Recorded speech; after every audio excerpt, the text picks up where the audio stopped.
नमस्कार, मैं कृष्णेश कुमार। बिस्कोमान बिहार झारखंड के अध्यक्ष पद पर भाजपा नेता विशाल सिंह को बैठाने के लिए केंद्रीय गृह मंत्री अमित शाह ने एड़ी चोटी का दम लगा दिया है। अब पुनर्मतगणना के भी आदेश दे दिए गए। 30 जनवरी को बिस्कोमान के अध्यक्ष का चुनाव होना था। प्रबंध कार्यकारिणी का चुनाव 24 जनवरी को ही हो गया, लेकिन इन वक्त पर पुनर्मतगणना के आदेश सहकारिता मंत्रालय भारत सरकार ने दिया है। इसके बाद निर्वाची पदाधिकारी सह पटना के जिलाधिकारी ने 1 फरवरी को पुनर्मतगणना का आदेश निर्गत किया है। 1 फरवरी को फिर से मतगणना श्री कृष्ण मेमोरियल हॉल में होगी। उसके बाद परिणाम घोषित किए जाएंगे। के बाद फिर से अध्यक्ष के चुनाव के लिए नई तिथि का ऐलान किया जाएगा। हालांकि यह तीसरी बार है जब अध्यक्ष के चुनाव का कार्यक्रम बढ़ा है, या कहीं चुनाव का ही डेट बढ़ा है। पहले दिसंबर में ही चुनाव हो जाना था। इसके बाद इसका चुनाव 16 जनवरी निर्धारित किया गया। फिर 16 जनवरी से बढ़ाकर 24 जनवरी किया गया। 24 जनवरी को मतदान भी और मतगणना भी कराई, लेकिन परिणाम की घोषणा नहीं की गई। परिणाम की घोषणा आज यानी 30 जनवरी को होना था अध्यक्ष के चुनाव के बाद, लेकिन केंद्रीय सहकारिता मंत्री अमित शाह की एंट्री के बाद मतगणना दोबारा कराई जा रही है। चर्चाएं जोर शोर से यह भी शुरू हो गई थी कि जो निर्वाचित निदेशक है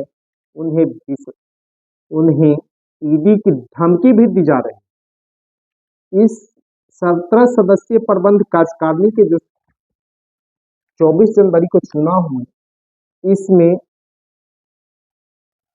सुनील सिंह निवर्तमान अध्यक्ष के पैनल के 12 लोगों ने जीत दर्ज की, जबकि विरोधी विशाल सिंह के पक्ष के सुनील सिंह के विरोधी विशाल सिंह के पैनल के 5 लोगों ने जीत दर्ज की। हालांकि जदयू विधायक जितेंद्र कुमार सिंह के बारे में दोनों गुट अपना अपना दावा कर रहा है, जिस कारण सर्वाधिक 194 वोट जितेंद्र कुमार सिंह को मिले हैं।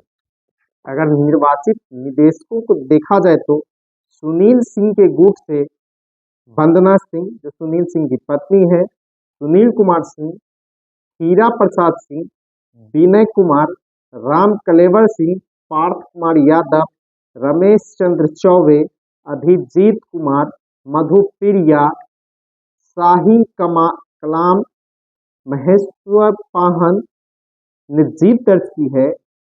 वहीं विशाल सिंह के पैनल से विशाल सिंह, महेश राय, शोभा सिंह, विनय कुमार शाही और दिनेश सिंह, और जो जितेंद्र सिंह जदयू के विधायक है, जिसके बारे में सुनील कुमार सिंह भी दावा करते कि मेरे पैनल का है, और विशाल सिंह भी दावा करते हैं। उन्होंने भी निदेशक मंडल के चुनाव में जीत दर्ज की है। जो पुनर्मतगणना के आदेश दिए गए हैं, इस संबंध में कहा गया है कि पुनर्मतगणना बिस्कोमान के निदेशक मंडल के समूह ए तथा समूह ए के SC/ST पदों पर कराई जाएगी, और मतगणना की मांग कमला तिरैया, अयोध्या प्रसाद चौधरी, मनोज कुमार एवं नरेंद्र झा ने की थी। इन्हीं के आधार पर यह पुनर्मतगणना कराया जा रहा है। पुनर्मतगणना के बाद फिर से परिणाम घोषित किए जाएंगे। उसके बाद अध्यक्ष का चुनाव होगा। इस अध्यक्ष चुनाव में सुनील सिंह ने के पैनल ने जीत दर्ज की है। सरकार ने एड़ी चोटी लगा दिया था सुनील सिंह को हटाने के लिए। बिस्कोमान के चुनाव कई बार टाले गए, इसके बावजूद सुनील सिंह के पैनल ने शानदार जीत दर्ज की है। अब इस चुनाव में सीधे अमित शाह की एंट्री हो गई है, और इसके बावजूद लगता है कि सुनील सिंह का पैनल फिर जीतेगा, अगर कुछ विघ्न नहीं पड़ा, ईडी की धमकी नहीं का असर नहीं हुआ तो सुनील सिंह का जीतना तय है। जब 28 जनवरी 2024 को जदयू बीजेपी के साथ चला गया था और बिहार विधानमंडल की कार्रवाई शुरू हुई तो बिहार विधान परिषद में सुनील सिंह ने कहा था नीतीश कुमार को कि पूरा बिहार आपको पलटू राम के नाम से जानता है। पलटू राम का तो उसके बाद मुख्यमंत्री नीतीश कुमार बौखला गए थे, आपे से बाहर आ गए थे और सुनील सिंह को बर्बाद करने की धमकी भी बिहार विधानसभा परिषद में दी थी। उसके बाद सुनील सिंह की सदस्यता विधान परिषद की समाप्त की गई और सुनील सिंह विधान विश्वमान के अध्यक्ष के पद से हटा गए। वहां पर कार्यवाहक की नियुक्ति की गई। फिर चुनाव टाला गया। जब चुनाव हुआ तो कई तरह के मतदाता सूची लेकर कई तरह के आरोप लगते रहे।